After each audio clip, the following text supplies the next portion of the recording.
నిన్న ఇన్‌స్టాగ్రామ్‌లో రీల్స్ చూస్తుంటే 'ఆపద్ బాంధవుడు' సినిమాలో సీన్ ఎవరో రీక్రియేట్ చేశారనమాట. చాలా చేశారు. చేస్తే మళ్ళీ సినిమా చూద్దాం, ఆ సీన్ చూద్దాం అని చెప్పి సినిమా ఓపెన్ చేశాను యూట్యూబ్‌లో. ఓపెన్ చేస్తే పాత సినిమాలు బావుంటాయి. ఓసారి ఓపెన్ చేసామనుకో సీన్ చూద్దామని సినిమా అంతా చూసేస్తాం మళ్ళీని. అలా సినిమా అంతా చూస్తే అందులో ఒక సీను నాకు ఇప్పటికి అలా మైండ్‌లో ఉండిపోయింది. అదేంటంటే అయ్యగారు పుస్తకాలు మాధవకి అంకితిస్తారు. ఇచ్చాకనే ఆయన తనుజాలిస్తారు.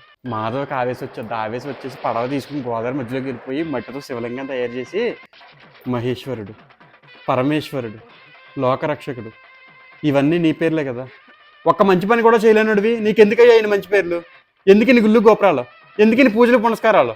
చెప్పు. మాట్లాడు. మాట్లాడు. ఎందుకంటే నువ్వు తప్పు చేసావు. అసలు నువ్వు ఉంటే కదయ్యా తప్పు చేయడానికైనా, ఒప్పు చేయడానికైనా.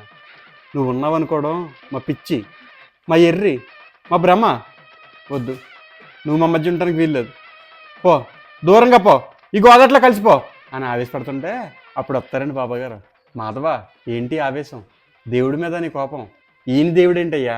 దేవుడంటే పూజలు చేసేవాళ్ళని కాపు కాసేవాడు. పొద్దున్న లెగితే శివారాధన చేయదే పచ్చి పంచిలైన ముట్రం. అలాంటి అయ్యగారిని అర్ధాంతరంగా తీసిపోయాడు. ఈయన దేవుడు ఏంటయ్యా అంటే, బాబాగారు అవునా, అయితే మాత్రం నీకేం అధికారం ఉందని దీన్ని నీటిపల్లి చేయాలనుకుంటున్నావు? నాకు అధికారం లేకపోవడం ఏంటండి? ఇది నేను చేసిన బొమ్మ, దీని మీద నాకు అధికారం ఉంది. ఆహా, నువ్వు చేసిన బొమ్మ మీద నీకు అధికారం ఉన్నప్పుడు ఆయన చేసిన బొమ్మ మీద ఆయనకి అధికారం లేదంటావా అంట. ఎంత గొప్ప డైలాగ్ అండి జంజాల గారి రైటింగ్. జంజాల గారి రైటింగ్ అంటే నాకు చాలా ఇష్టం. దాని గురించి మాట్లాడాలంటే ఇంకో వీడియో పడుతుంది. కానీ ఇక్కడ విషయం ఏంటంటే సినిమా అంటే వినోదం మాత్రమే కాదు, విజ్ఞానం, ఒక్కోసారి వేదాంతం కూడా. That's why cinema is not just an entertainment, it's an emotion.